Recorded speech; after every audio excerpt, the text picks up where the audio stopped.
Hello, Mrs. Taylor here. Actually, it's the fascinating Mrs. Taylor saying howdy. Let me explain something. Remember the series, The Marvelous Mrs. Maisel? Well, that little twat stole my routine. I did it 30 years ago in Telluride. I really did. What happened was my boyfriend at the time dumped me for a Jewish girl named Esther. I was cast out socially. I was broke, broken, and forlorn. What was I to do? So to gain face, I started doing a comedy routine for money and, for emotional support. So what I did, I would go to the Ralph Dinosaur concerts, and before he performed, I would do my comedy routine. Yes, it was moi, the fascinating Mrs. Taylor. I then went on to selling ski headbands that I would make by hand and went to the gondola, begging tourists for money and local shops. I was like a bag lady. Now, for a comparison to Mrs. M, our lives are just so similar. She's Jewish, I'm Slavic. We're so close, aren't we? Just a few countries away. She's a Jap, a Jewish American princess, and I'm a Slav, a Slavic American princess. Uncanny, isn't it? Just so uncanny. This is the comparison. She shopped at Saks Fifth Avenue. I shop on Grand Avenue in Paonia at the Recovery and Cause, or is it Pause? Her father was a professor at Columbia. My father carried a lunchbox for 40 years down to Larimer Street, where he would complain about what was in his lunch, which was bologna, bologna, bologna again. God, I can't stand it. So one of his coworkers said, Joe, tell your wife to make something different for your lunch. And my father said, my wife doesn't make my lunch. I make my own lunch. So the comparison on our lifestyles are almost identical, carbon copies. And her hats. She had hers custom made at Bonwit Teller. I buy my stuff at fairs. My fascinator lady, who was from Telluride, made this. Fairs, Bonwit Teller. I mean, they're like similar. Oh, enough of that. I forgive, but I never forget. However, I think they are having issues, karma, karma, karma, with the series due to the coronavirus. I'm calling it the virus interruptus. On the lighter side, I want to share a couple of poems and thoughts with you. So many folks are complaining about boredom. They're so sad. They're stuck at home. So this is a real cute one. I'm as bored as an Amish electrician. That's pretty boring, because they don't use electricity. Ontario has banned groups of 5 or more. If you're number 6 in the family, you're going to find out who's the least favorite. Never in my whole life would I imagine my hands would consume more alcohol than my mouth. The longer this goes on, the harder it will be returning to society where pants and bras are required. Remember when we were little and we had the days of the week pinned on our little panties? That would be really, really helpful right now. By the way, happy hour is starting earlier and earlier. If this keeps up, I'll be pouring wine on my cereal. I can't wait. Today's weather, guess what? Room temperature. 30 days has September, April, June, and November.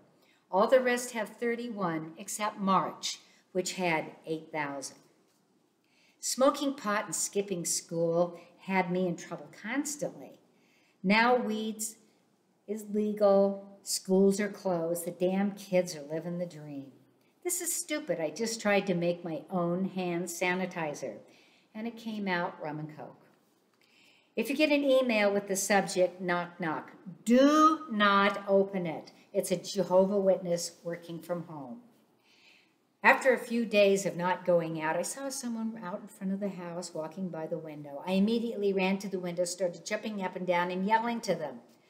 Now I understand dogs. Day 8 of social isolation, and it's looking like Las Vegas at our house. We're losing money by the minute. Cocktails are acceptable at any hour, and nobody knows what the hell time it is. Did I mention how much I hate daylight savings? Who thought of that one? Screws my whole life up. Okay. Words of warning, 2 games you must not perform during the pandemic. Number 1, Twister, forget it. And number 2, duplicate bridge. Okay, got that? Remember that? This is a really fun one that came in from New Zealand. And the author is Jan Beaumont from Auckland. She said, I'm normally a social girl. I love to meet my mates, but lately with the virus here, we can't go out the gates. You see, we are the old ladies now. We need to stay inside if they haven't seen us for a while. I'm hoping we haven't died.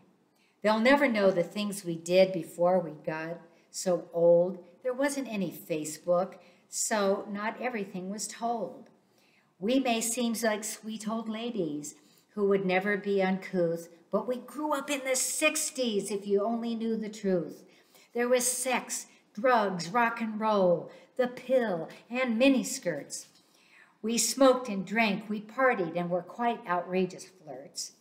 Then we settled down, got married, and turned into someone's mom, somebody's wife, then Nana. Who on earth did we become?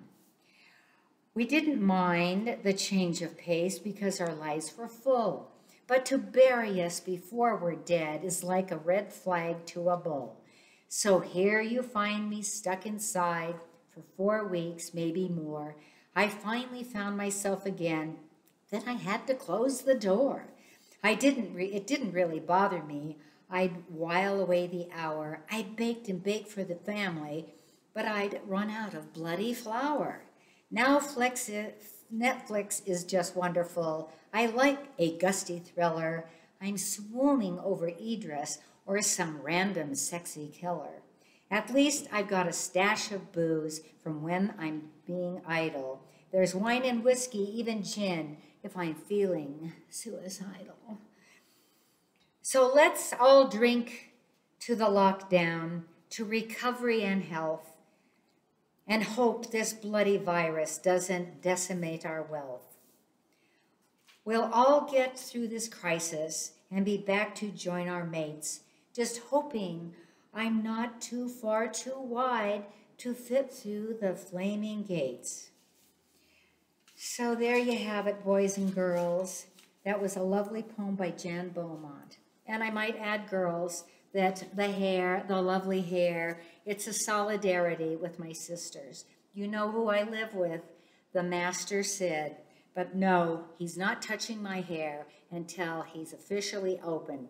So what you see is what you see when you look in the mirror. It's a mess. But I'm going to hold out until you know when.